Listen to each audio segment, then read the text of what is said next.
Bonjour Marc Ferracci. Bonjour. Merci d'avoir accepté notre invitation. Vous êtes ministre chargé de l'industrie et de l'énergie. On est ensemble pendant 20 minutes pour une interview en partenariat avec la presse régionale, représentée par Julien Lécuyer de La Voix du Nord. Bonjour Yann, bonjour Monsieur le Ministre. Bonjour.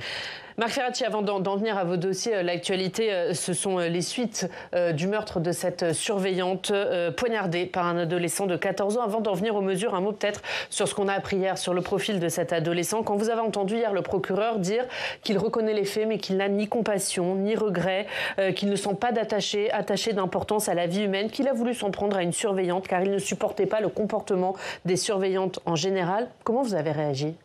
Avec beaucoup d'émotion, avec beaucoup de colère. En tant que père de famille, ce drame, évidemment, me touche comme il a touché tous nos concitoyens. Vous l'avez dit, le profil, les premiers mots, les premières paroles de l'agresseur sont évidemment glaçants. On a besoin, au-delà des mesures qui ont été annoncées par le Premier ministre, on va peut-être en parler, des mesures d'urgence sur le contrôle des armes, et en particulier des armes blanches dans les établissements scolaires. Je pense qu'on a besoin, collectivement, de prendre la mesure de la lame de fond qui est en train de constituer un changement de rapport à la violence au sein de la jeunesse. Vous l'avez dit, la banalisation de la violence, l'absence de respect pour la vie humaine, le fait de relativiser des actes aussi graves que cela. Je pense que ça doit nous interroger sur des causes et forcément sur des actions plus profondes à mener. Vous n'y voyez pas en fait un acte isolé, mais plutôt un mouvement, un glissement de la société ? C'est en tout cas quelque chose qu'il nous faut analyser collectivement. Je pense qu'on ne peut pas ici s'en tenir à l'analyse de ce qui s'est passé comme d'un simple fait divers. Je pense qu'il y a quelque chose qui est plus profond. Est-ce que, comme vous le dites, c'est une tendance de société? Je ne saurais le dire, mais en tout état de cause, nous savons que la jeunesse, aujourd'hui, connaît des difficultés, on le sait depuis l'époque du Covid. La santé mentale des jeunes est un problème qui est devenu plus prégnant. Et je pense que sur ce sujet, on a besoin, sans réagir de manière précipitée, mais on a besoin véritablement d'envisager toutes les causes et toutes les actions. Des réactions précipitées, mesures d'urgence, François Bayrou a d'ores et déjà annoncé sa volonté d'interdire les armes blanches pour les mineurs. Il y a une réflexion qui est encore faite sur les portiques de sécurité, mais est-ce que c'est vraiment là que se situe l'urgence, entre guillemets ? Puisqu'on le voit, le mineur en question, il a pris un couteau de cuisine. J'allais dire, interdire les armes blanches aux mineurs, de toute façon, ne résoudra pas le fait qu'on puisse avoir accès à un couteau, quel qu'il soit. Certes, mais on peut toujours limiter le risque que se produise ce genre d'événement en limitant l'accès. Je pense qu'il faut agir sur tous les leviers nécessaires, tous les leviers disponibles. Les mesures d'urgence, elles sont très importantes et je pense que le contrôle, en particulier des armes blanches à l'entrée des établissements, est quelque chose qu'il faut intensifier. C'est le sens des annonces du Premier ministre. Mais comme je le disais, il faut aussi s'attaquer aux causes profondes. Je pense qu'il y a, vis-à-vis de la violence, une forme de banalisation au sens où il n'y a pas le contrôle social, c'est-à-dire la pression que peut exercer le groupe, la communauté, sur le fait de commettre des actes violents, de ne pas les commettre justement, que l'on peut retrouver dans d'autres pays. Je pense qu'il y a ici quelque chose qui est véritablement très profond, qui peut-être vient de loin, mais en tout état de cause, on a besoin de prendre la mesure de cela et d'y apporter des réponses qui ne se limiteront pas évidemment aux mesures d'urgence qui ont été évoquées. Un dernier mot là-dessus, Julien. Oui, puisque Emmanuel Macron, lui, a fait un lien, même s'il n'est pas prouvé à l'heure actuelle, avec les réseaux sociaux, en parlant à nouveau d'une interdiction des réseaux sociaux à partir de 15 ans. Est-ce que, selon vous, c'est une mesure qui est nécessaire et aussi faisable ? Écoutez, ça, c'est une discussion qui a lieu et va avoir lieu dans les prochaines semaines, dans les prochains mois, et qui sera, je pense, très riche, très fertile.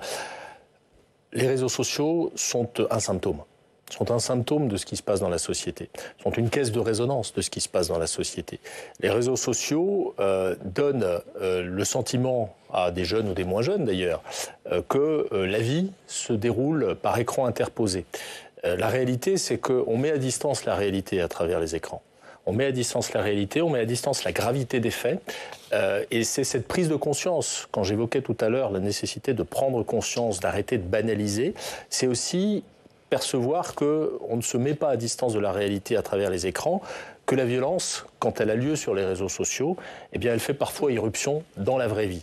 Et c'est cette passerelle qu'il nous faut absolument déminer, qu'il nous faut absolument couper entre une violence qui peut apparaître symbolique à certains, virtuelle à certains sur les réseaux sociaux, et qui ensuite, psychologiquement, fait que les gens passent à l'acte.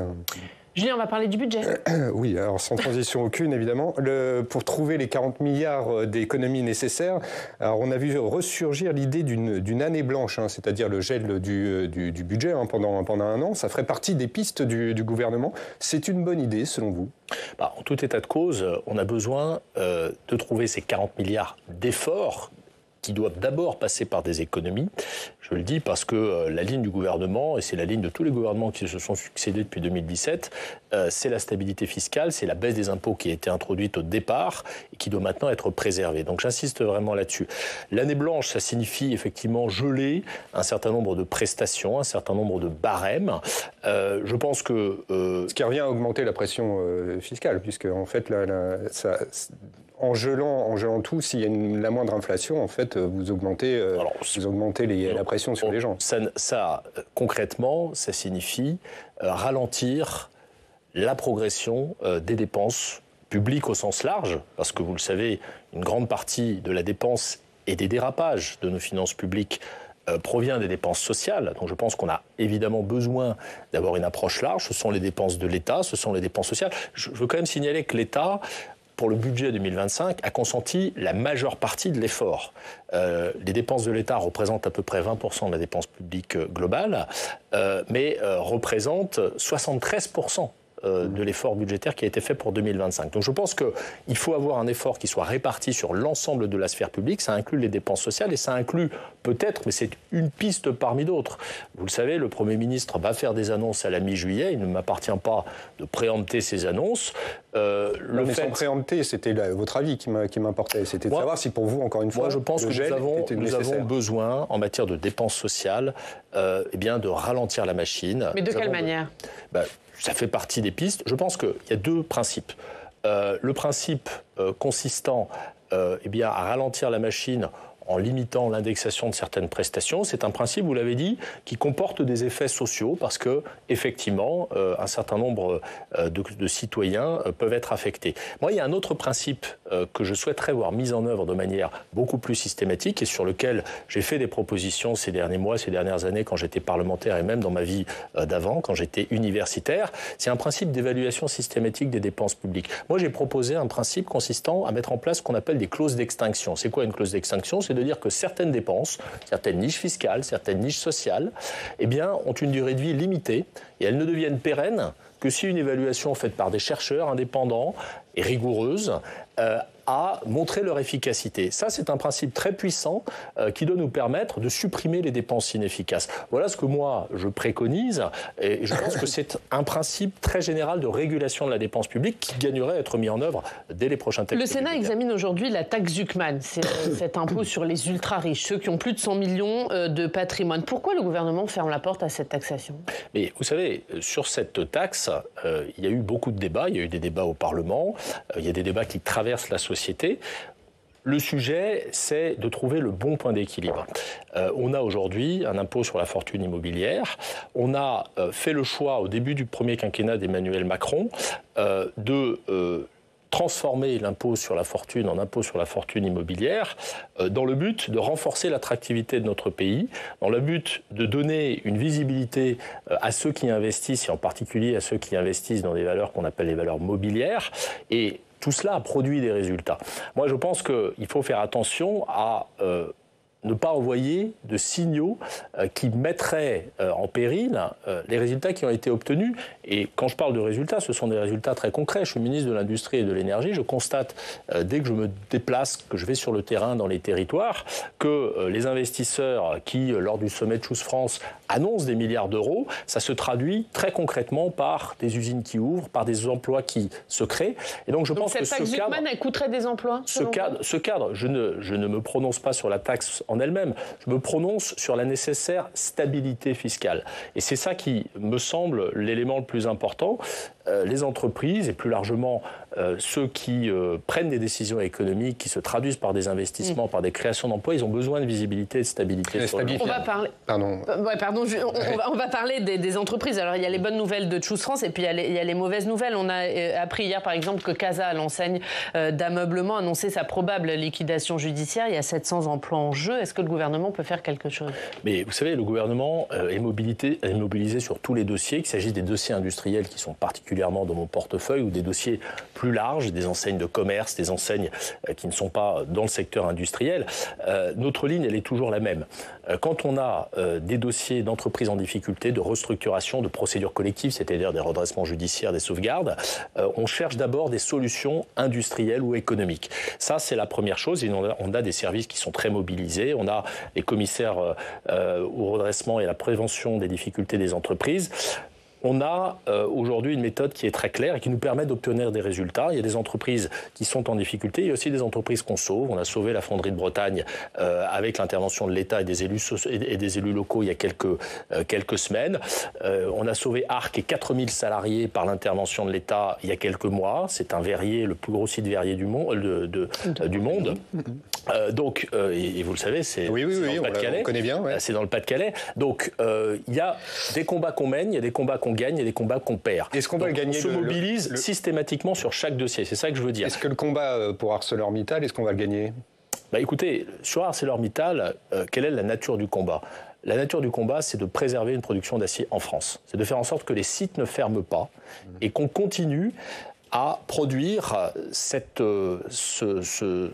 élément absolument fondamental qu'est l'acier, parce que c'est stratégique. La sidérurgie, c'est l'industrie des industries, parce que c'est une industrie dont ont besoin la défense, l'aéronautique, l'automobile en aval de la production d'acier. Donc on a besoin, pour des raisons de souveraineté, pour des raisons stratégiques, de continuer à produire de l'acier en France. Quelle est la meilleure manière de s'assurer de cela? Pour moi, c'est de faire en sorte que des investissements soient consentis, soient engagés par Arcelor, mais aussi par tous les autres acteurs de la sidérurgie. ArcelorMittal a confirmé la construction d'un premier four électrique sur le site de Dunkerque. Cela dit, ils n'ont pas encore prévu un deuxième four qui était prévu à l'origine. Ils n'ont pas prévu une unité de réduction des minerais qui est censée fonctionner avec ce four électrique. Est-ce qu'on est en droit de se poser des questions sur l'avenir du site? Moi, je pense que si les investissements sont lancés et sont concrétisés suite aux annonces qui ont été faites sur le premier four électrique, c'est un très bon signal. C'est un très bon signal pour l'avenir parce que c'est un investissement de 1,2 milliard d'euros, c'est considérable. Enfin, avec combien de millions d'aides publiques? Et ça signifie que Arcelor croit dans la production d'acier en France. Maintenant, vous me parlez plus généralement des investissements qui pourraient être consentis au-delà. Il faut bien voir que le marché de l'acier aujourd'hui est un marché qui est en difficulté, qui est soumis à une concurrence chinoise surcapacitaire, qui est massivement subventionnée. Et une partie des solutions pour la filière sidérurgique se situe dans plus de protection commerciale. C'est ce que nous essayons de faire et que nous avons réussi à obtenir de la part de la Commission européenne, qui s'est engagée à apporter des réponses et en particulier à mettre en place ce qu'on appelle des clauses de sauvegarde plus importantes. Les clauses de sauvegarde, c'est des quotas d'importation, c'est-à-dire limiter l'entrée d'acier chinois en Europe, plus que ça ne l'est aujourd'hui. Ça, c'est ce que demande la filière sidérurgique, c'est ce que demande Arcelor. C'est parce que nous avons agi au niveau européen, je parle de la France, et que nos propositions ont été reprises, que des investissements sont aujourd'hui envisagés. Sauf que dans le même temps, vous avez Donald Trump qui, la semaine dernière, double les droits de douane sur l'acier. Comment on répond? Vous avez raison. Les mesures de rétorsion? Eh bien, vous avez raison. C'est évidemment très préoccupant. Il y avait déjà 25% de droits de douane sur l'acier. Donald Trump les a doublés à 50%. Et c'est très préoccupant. Et la filière est évidemment très préoccupée de cela. Comment on fait? D'abord, on reste unis et ferme au niveau européen. Parce que si on commence à avoir une approche bilatérale de la relation avec les États-Unis d'Amérique sur les sujets commerciaux, évidemment, on perd le bénéfice du marché européen et de la force que nous donne ce marché. Il y a 450 millions de consommateurs dont les États-Unis ne peuvent pas se passer. Donc il faut construire la réforme. Elle est en train d'être la réponse. Elle est en train d'être construite au niveau européen. Le 9 juillet, nous saurons si les négociations avec les États-Unis sur tous les sujets, à la fois sur les sujets sectoriels comme l'acier, mais sur les sujets de droit qu'on appelle les droits réciproques qui ont été imposés par l'administration américaine, qui n'ont rien de réciproque parce que ce sont des droits unilatéraux. Si cette négociation aboutit à un accord satisfaisant, eh bien, nous envisagerons de ne pas riposter, mais en revanche, s'il n'y a pas d'accord satisfaisant, l'Europe ripostera de manière massive. Dès le mois de juillet ? C'est ce qui a été annoncé par la Commission européenne. Juste une petite question aussi sur le secteur de l'automobile, puisque les entreprises sous-traitantes des constructeurs Renault et Stellantis seraient dans une situation assez critique, nous dit l'Association des industriels de l'automobile de notre région, des Hauts-de-France. Va-t-on vers une crise du secteur ? Mais vous savez, c'est un secteur qui est déjà en difficulté. La production et les ventes de véhicules ont baissé assez massivement ces dernières années pour un certain nombre de raisons qui tiennent aux habitudes de consommation, qui tiennent à des problèmes de compétitivité de nos constructeurs par rapport à la concurrence chinoise et en particulier la concurrence dans l'électrique. Et effectivement, vous l'avez dit, il y a le sujet des constructeurs, il y a le sujet des équipementiers. Une grande partie des problèmes d'entreprises en difficulté, de restructuration, de plans sociaux, touchent les équipementiers.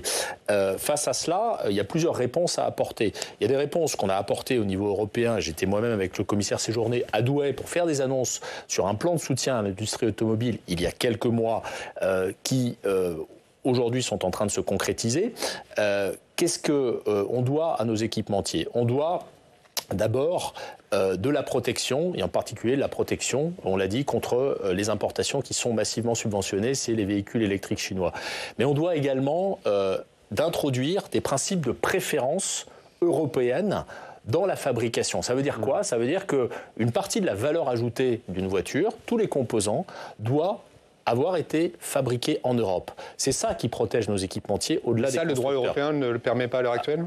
Le droit européen ne le permet pas à l'heure actuelle. En revanche, la préférence européenne a été introduite dans les annonces qui ont été faites par le commissaire Séjourné. Maintenant, nous devons la concrétiser. Et c'est ça qui constitue, de mon point de vue, la voie de sortie et la voie de protection de notre filière automobile. Julien.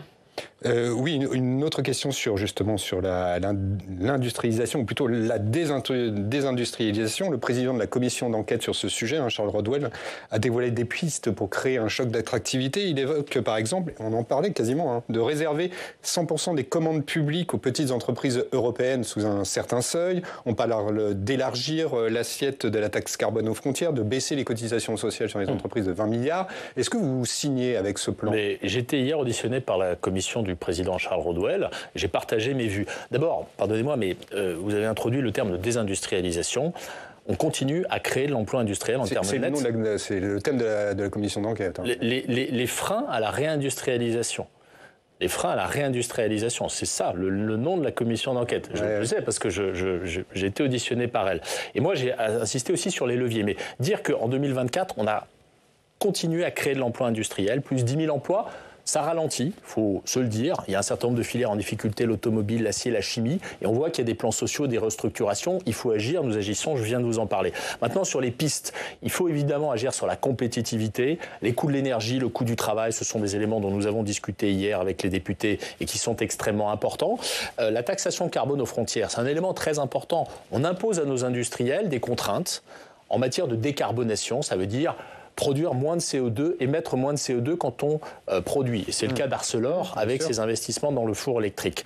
Il faut que leurs concurrents, et en particulier les concurrents asiatiques, chinois, soient soumis aux mêmes règles. Ça, c'est le rôle de la taxation carbone aux frontières, un dispositif qui rentre en vigueur début 2026, mais dont nous considérons qu'il n'est aujourd'hui pas suffisant. Donc nous avons fait des propositions pour le réviser avant son entrée en vigueur, et en particulier appliquer ça aux produits transformés, c'est-à-dire pas simplement taxer l'acier, mais taxer les poêles, les choses qui sont faites à partir d'acier. Ça, c'est un élément très important. Nous avons fait d'autres propositions pour éviter les mécanismes de contournement. Donc moi, je suis très en phase avec toutes les mesures qui visent à soutenir l'innovation, à soutenir la compétitivité, et en particulier les prix de l'énergie, le coût du travail. Mais justement, est-ce que la réindustrialisation, elle passe par une politique énergétique plus ambitieuse ? Mais bien sûr.